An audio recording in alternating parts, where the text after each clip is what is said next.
Hi everybody, and welcome to the Farmingdale Public Library's online craft time. My name is Miss Rachel, and today we will be making bath bombs using ingredients you probably already have in your kitchen. This is the recipe that we will be using today. I will post it in the description below the video. For this activity, we will need one small bowl, spoon, a big bowl, a measuring cup, and some ingredients you probably already have in your kitchen. We're going to be using some baking soda, some cornstarch, some cream of tartar, some Epsom salt, food coloring, olive oil or any vegetable-based oils such as vegetable oil or canola oil, and either some paper cups, or if you have silicone cupcake molds or cookie molds, those would be great too. We're going to be using the cups at the end to make a shape for our bath bombs. So, let's roll up our sleeves because this is going to be a little bit messy. Got our work surface ready with some newsprint, and let's get started. We're going to be first mixing our dry ingredients in the big bowl and keeping that separate from our wet ingredients in the little bowl. We'll be combining the two at the end, but we don't want to combine them too early, otherwise it will start fizzing like your bath in the dish. So I'm going to first start with a 1/4 cup of cornstarch, which I already have measured out here in my measuring cup. I'm going to add that to my big bowl. Oh, it's good to have a spoon on hand so you can scrape the sides as well if it gets stuck. And I'm going to add a 1/2 cup of baking soda. Okay, here we go. Looks like about 1/2 cup. No, add a little bit more. Perfect. Okay, here we go, and 1/2 cup of baking soda. So we're going to mix these two together, and you want to chop up any lumps with the side of your plastic spoon. We want this to be one uniform color rather than the cornstarch is slightly more yellow than the baking soda. So there we go, no lumps, looks good, looks good. Great. Next, we're going to want to add 2 teaspoons of our cream of tartar. Now, it's better to do a little bit less with this than to do more because this stuff can burn your skin in high concentrations. Okay, there we go. 2 teaspoons. Lid back on. And I'm going to chop up any lumps again and mix this up so it's well combined. Okay. Scrape the sides of my dish. You want to make sure with your dish that it is very dry while you're mixing in here, otherwise it will stick to the sides. I washed out my bowl right before making this video, and as you can see, it's still a little bit damp, so my baking soda and cornstarch are a little bit sticky. Okay, that looks good. Next, we're going to be adding some Epsom salt. My Epsom salt here today, as you can see, is lavender scented.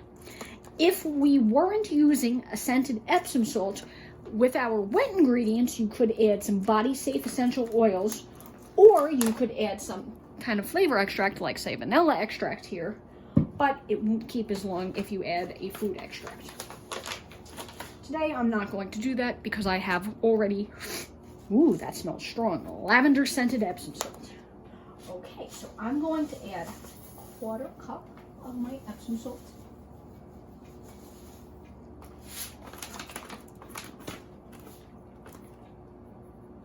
Go. You can also use any kind of non-iodized salt like sea salt for this craft, but I find that Epsom salt makes a really nice fizz. And it already comes with different scents in it, so you don't have to get as many ingredients. Again, I'm going to stir together my dry ingredients, chop up any lumps, make sure that they're very well mixed and very well incorporated, because you don't want to have a surprise lump of baking soda while you're sitting in the bath. That's not fun. So mix. With this activity, at the end, you could also add something like a toy for the middle of your bath bomb, or you could add something like sprinkles or body safe glitter. If you're adding a dry ingredient, such as glitter, you could add it at this step. But if you're adding a toy to the middle of your bath bomb, I would wait until the very, very end for this. Okay, lumps. Good. Set that to the side, and next we're going to do our wet ingredients. For this, we're going to need 1 teaspoon of olive oil, or whatever vegetable-based oil you are using today.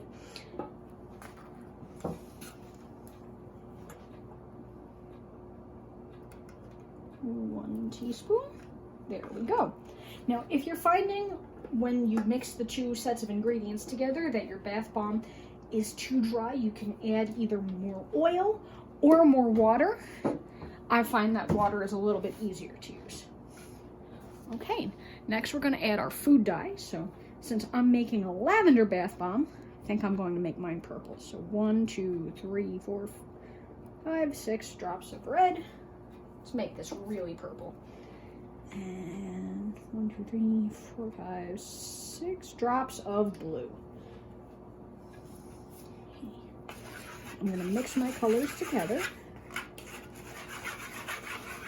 Now, if you're finding that you have a water-based food dye like I do, color might get a little bit clumpy in your oil. If that is the case, you can add a little bit of water from your sink. I'm using the craft sink right behind me. So see, now I have some very dark purple oil, food dye, and water mixture. If you were using essential oils, I wouldn't put water into your mixture as I just did. Instead, you could add 5 to 10 drops of your diluted body safe essential oil, and it will become about this consistency of liquid. The same is true if you're using a little bit of your flavoring extract, but again, I'm not using that today because I have already scented Epsom salt. Okay, now once your color is well blended together, and as you can see, I have a pretty dark purple here, we're going to start gradually mixing our wet and dry ingredients together. Now, you don't want to add it all at once. You want to do this gradually, because otherwise it will start fizzing in your dish, and we want to save that fizz for the bathtub. Okay, so I'm going to add a little bit at a time. Mix it together, and as you can see, lumps are starting to form as the bath bomb starts to stick together. Now, it looks like I added a lot more blue food dye than red, so this is going to be more of a blue-violet lavender bath bomb today. Okay. Now, if you're finding that your bath bomb is already too wet, you can add more cornstarch to thicken it back up. If you're finding conversely that it's too dry, you can add a little bit of water, maybe a teaspoon at a time, or if you have a spray bottle, I would just spritz a little bit of water into the mix. Anyway, I think mine is looking pretty good the way that it is. And you know that it'll be a good consistency when you can pick it up, squish it together, and it retains its shape. See, I'm almost at that point right now, so I'm going to just mix mine a little bit more. And you want it all to be one uniform color. You don't want there to be any white spots in it. So I'm going to chop up some of these lumps, make sure there's no little white spots of cornstarch or baking soda hanging out by themselves. We want the liquids and the solids to be friends. And mix, mix, mix, mix, mix.